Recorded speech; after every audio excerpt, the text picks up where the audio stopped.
Greetings, fellow conquerors. Today is a most momentous day. King Edward VII stands in Champagne in front of the 30,000 men that make up the royal army. He preens his royal jacket, but after a moment of sauntering with it, he simply casts it aside. He is 62 years old and has grown tired of the bindings of his age. His hand rests upon his sword as he begins to speak to them. Fellow Englishmen, today we embark upon a journey both noble and just. At stake is the freedom of our precious Europe, the religious liberty of both our own empire and that of our German brethren not so far east of our beautiful homeland. Too long has the Austrian throne reigned, tyrannically, over the many German princes of the so-called Holy Roman Empire. Well, I come from a dynasty of overthrowing tyrants, and that is not a tradition that ends with me. 30 years ago, we defeated the Austrians and freed the brave Dutchmen of Holland and Flanders from their Austrian captors, and today we will free all of Europe from them. And should I perish during this war, my son, Frederick William York, Prince of Britain, shall take up my sword in this most just and righteous of conflicts. Hail Britannia! Today marks the beginning of the end of Austrian tyranny. For the honor and for the glory, we march to war. And with that, so begins the war, the Religious League War, the 30 Years' War in real life.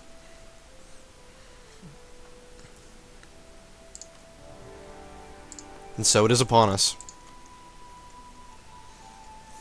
Well, getting back to tactics, from a pure manpower standpoint, we have 70,000 more infantry, 20,000 more cavalry, and about 50,000 more artillery.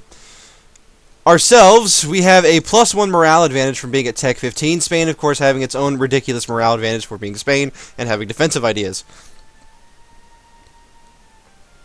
So, let us begin. The time is now. Let's take a look at the map mode real quick. So Sweden is not in this war with us because he's currently fighting Austria. That's fine.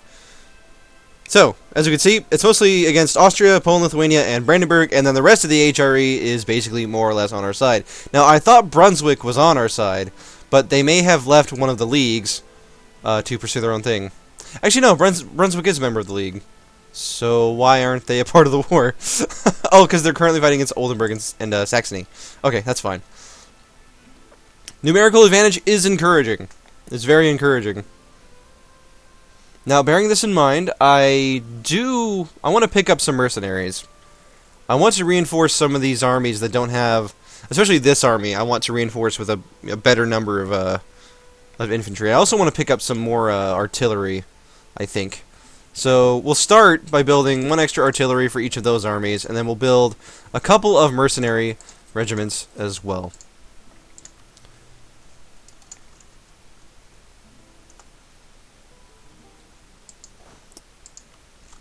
Now I am going to roll more generals. 4 fire general is really nice, and we will go over the limit, just because having good fire is really good for us. It's exactly what we need.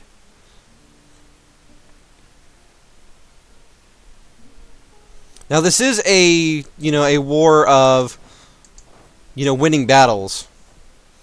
So that's going to be something we're going to have to do, but I think my strategy for this is more or less we're going to have to stick with Spain and let them do most of the work.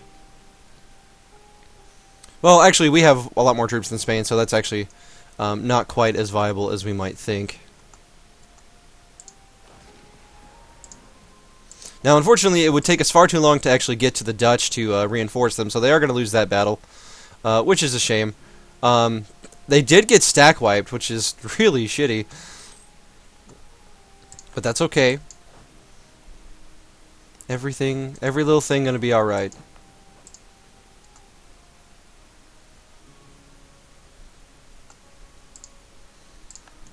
Now, we're the big bad guys in this war. Nobody wants to mess with our army because we're at Tech 15. We're ahead of time. We have brutal infantry that nobody really wants to mess with.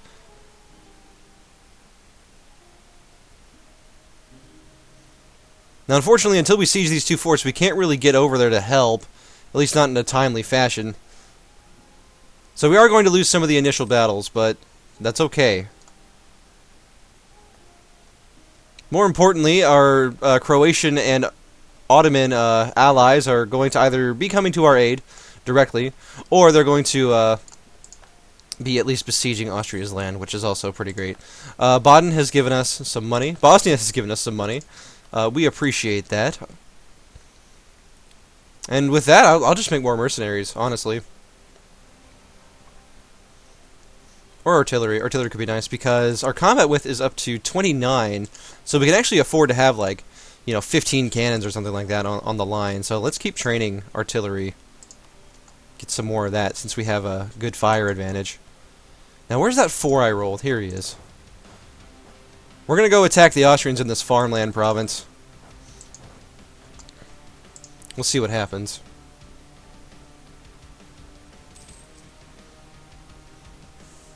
Let's get a taste of how much stronger our army is at Tech 15.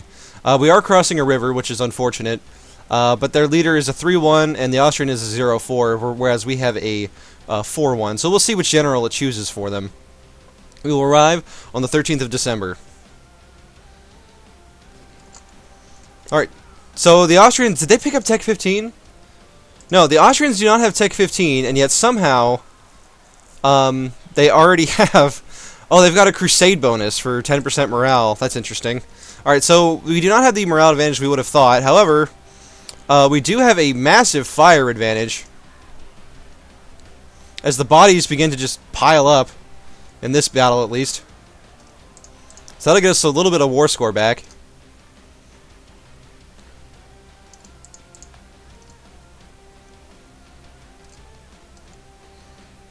Now, Austria is probably that's probably going to be like the only enemy that actually is like that, thankfully.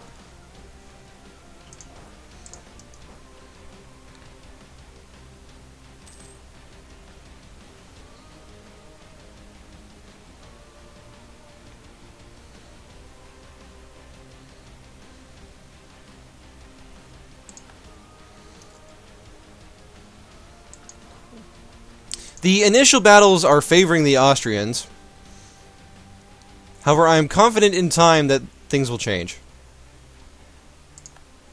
Got a massive battle going on here between the small states of the HRE. Look at the Palatinate's morale. The Palatinate has a morale of 5.1. Look at them go. Woohoo! Nicely done, sir.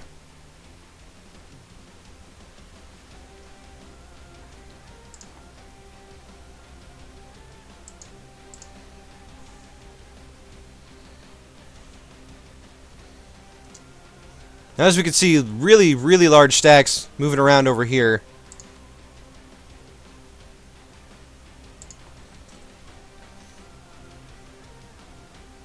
Now, where is the Spanish army? The Spanish army is not responding. This is really bad. You know, we need them in this war.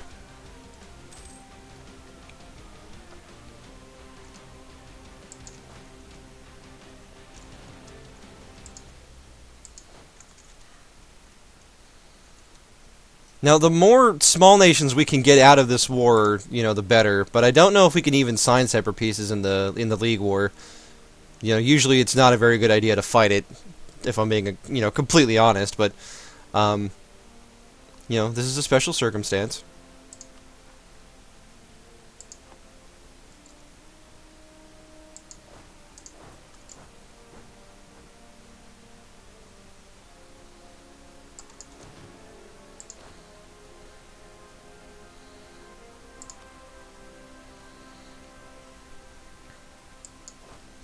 Let's see, where would these cannons be best set? I like the idea of putting them in this stack with a 3-2, so let's do that.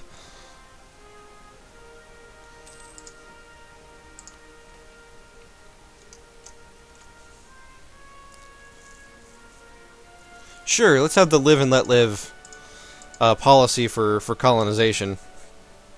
So basically, when you start colonizing, in your first colony, you get an option to, you know, to choose how you want to treat the natives. And dear God, look at that 95 stack. Holy moly. We'll see where they go. All of our troops are condensed nicely, so we also have a defensive bonus on each of these provinces. So, but anyway, yes, you get an option when you first start colonizing to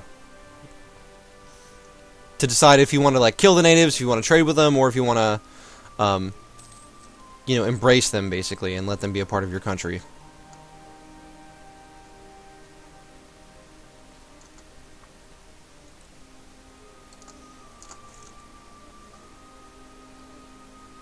What a war. What a war. It is a shame that the Swedes declared their war when they did. Really, like, less than ideal, I would say. That they did that when they did. Now, it does appear that we can separate peace people, so we'll be looking to do that if we, you know, take over some of these smaller states.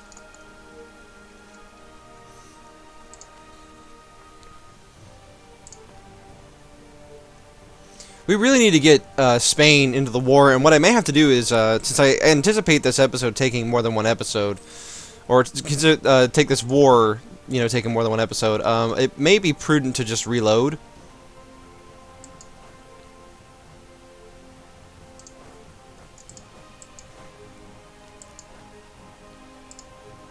So we have an army of Ireland, an army of Scotland, and the Royal Army. So I like that there's like that, sure, let's get cheaper Diplotech. By the way, we're going to focus Diplotech because right now we need it the most because we have 2 idea groups that need it. Alright, now Liège is willing to peace out, which is good because I remember Liège having quite a bit of troops in the past. So we're going to get Liège out of the war. Good start.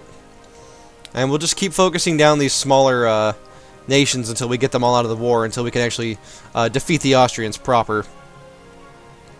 There is a battle here going on with the Polish. It looks like the Holy Roman Empire, the Protestants, are converging on this location, handily defeating the Polish.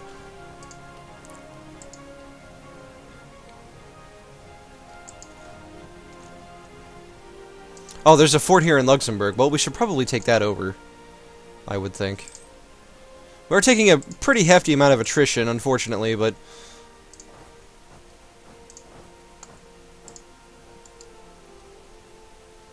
Okay, we got some really big stacks coming up here. Let's see what they do. It is just Lithuania, who is still on Tech 13, I believe. So, that 2 tech advantage could prove really useful. Now, we do have a lot more money to work with here. And I think we could make use of that by creating a lot of mercenaries.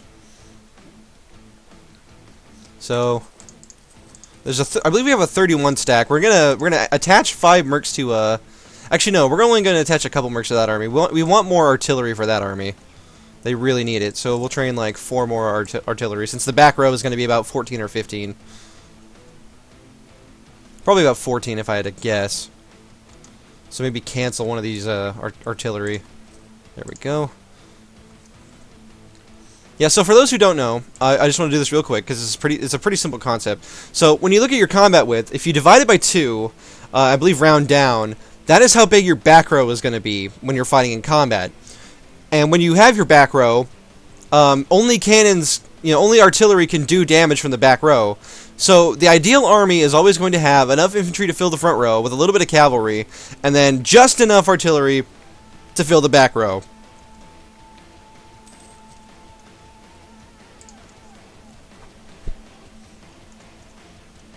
The war is sort of turning in our favor, and the Spanish haven't even really committed any forces yet. Now, the Ottomans are going to get attacked by this 116 stack. Dear God. Do you even need that many troops? I mean, seriously. Yeah, that's a stack wipe. Jeez, man. Just think of the attrition. Where are they getting that manpower?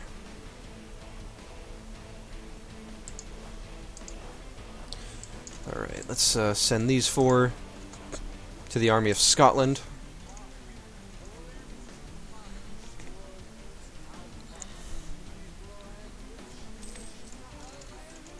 Now, once we get through this section... Oh, we are under attack in Barwa. Oh, Bar is doing things, I guess. Look how superior our troops are. We got a .4 tactics advantage. We just do not take, like, any casualties at all, do we? Nice. So yeah, getting Tech 15 is pretty huge. Once we actually start fighting, that's when things will really start picking up for us. Until then, though, life is going to be a little bit more difficult than that. Now, it's a testament to how strong our economy is that we can be in battles like this and not really have to worry about the situation at all.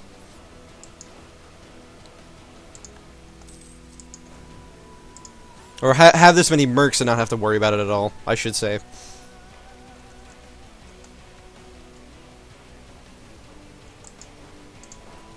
Alright, we're going to send the Royal Army to go fight in some of these battles. Because, dear God... Oh, we could easily turn the tide on this battle against the Austrians. Oh my God! Look at how close this is. Look at how close this is. Oh! They beat the Brandenburgians. They're reinforcing the Austrians. They're being crushed. And our troops haven't even gotten to the battle yet. That's the really cool part about this all.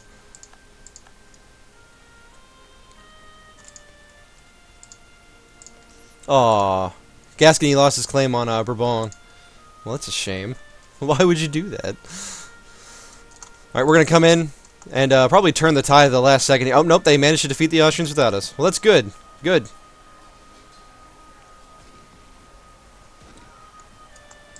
Oh, we got a complete stack wipe there. Very nice.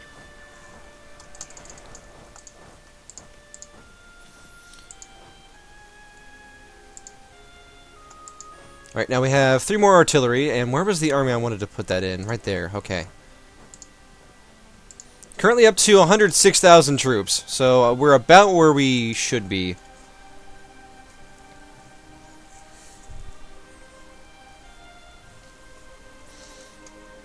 Look at that 120 stack.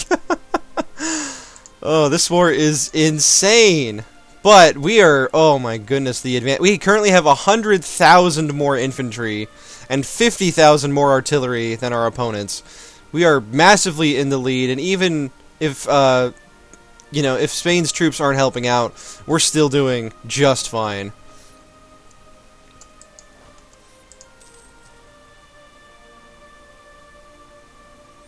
And our war score is beginning to turn positive. We are not getting a ticking war score, but that's not important.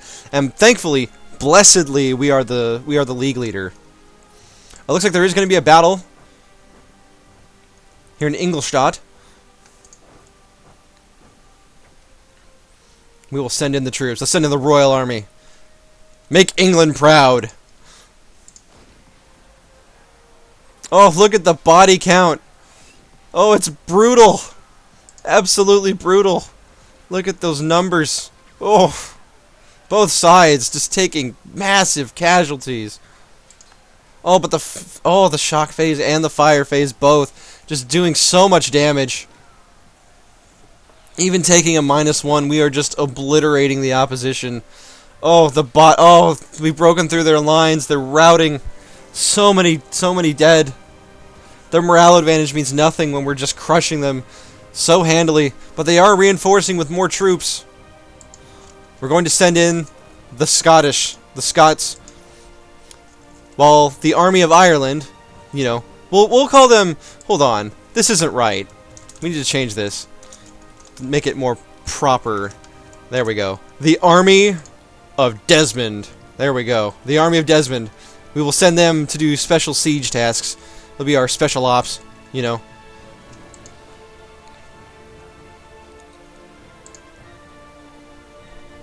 This battle is brutal.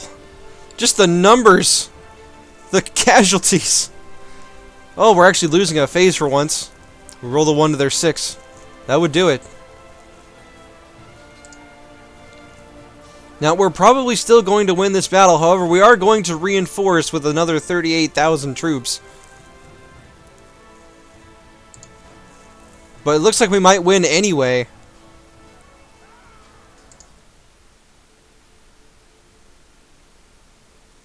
Oh, there's another 13k moving in. Another 20k from Brandenburg. Oh, but we've won!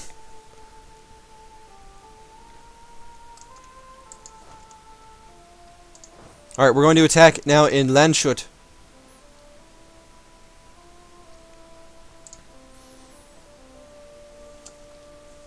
Bar wants out of the war. Well, Bar, can I just take your land? Yes. Yes, I could.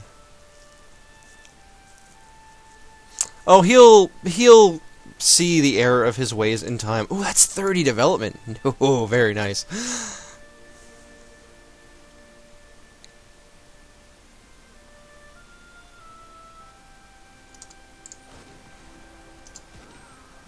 Oh, this is brutal. Oh my god, 112 to 1500. The bodies. The bodies. Oh, Jesus. What have we done to these poor Germans? They rolled a 9 and it doesn't matter. Our fire damage is just too high. It's too high.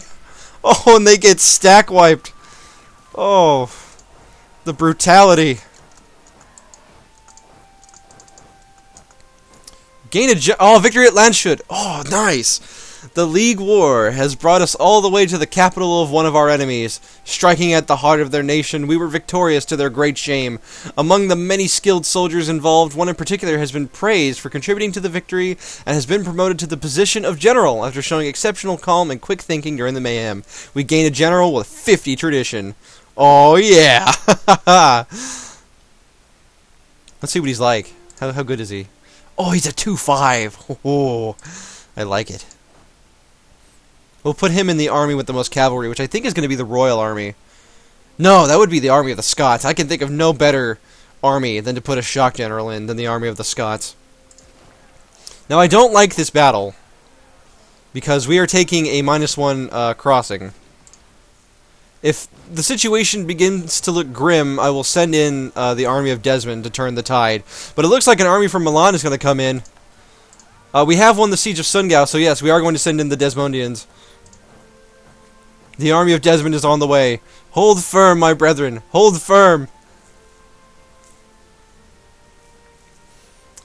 Here it is, the numbers. 187,000. We're still taking more casualties, but it doesn't matter. We're going to keep sending in more troops. Your war is over.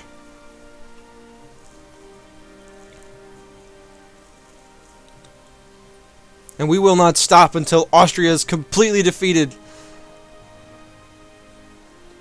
We will break them. Wow, we are taking a lot of casualties there in the fire phase. But we are going to reinforce with a fresh stack here.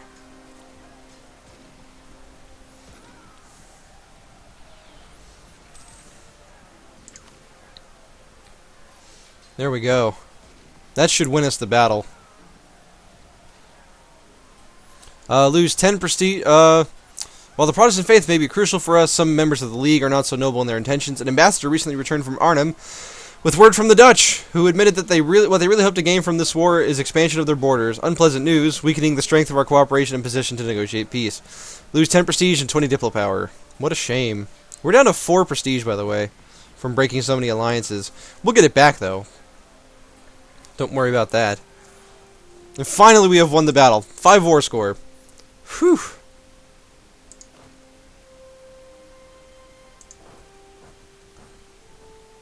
Alright, the Army of Scotland. We're going to give him this 5 shock general.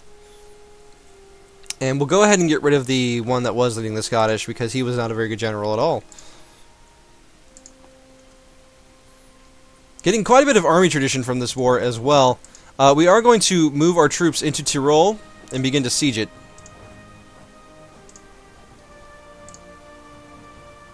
We'll also begin sieging Salzburg. So, Barrois, you ready to... Nope, he's not ready yet. Okie dokie. Alright, we've converted the last of our provinces, and if we look here, look at all this beautiful Protestantism all across Europe. Now, the Palatinate herself could be in line to become a very, useful Protestant emperor. Because it's looking like we are going to win the war. We have won the Siege of Tyrol already, which is, you know, huge.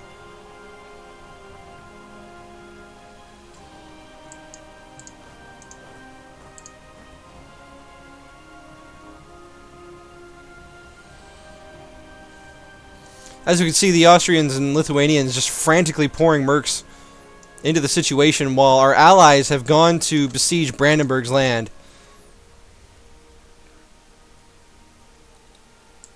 Which is pleasant tidings for us indeed. There is a fort here in Carnten. We have an army reaching there on the 19th of June. We would only be there on the 22nd. So we don't want to take the mountain penalty. That's definitely not what we want to do there. But the army of Desmond really needs to recover. They took a lot of damage there. I probably should have gone with the siege ability on that event. But anyway, this is looking like an auspicious beginning to our Religious League war, going a lot better than I would have expected it to. So thank you for joining me. I hope you enjoyed the speech at the beginning as well, my fellow Britishmen, and I'll see you on the next one.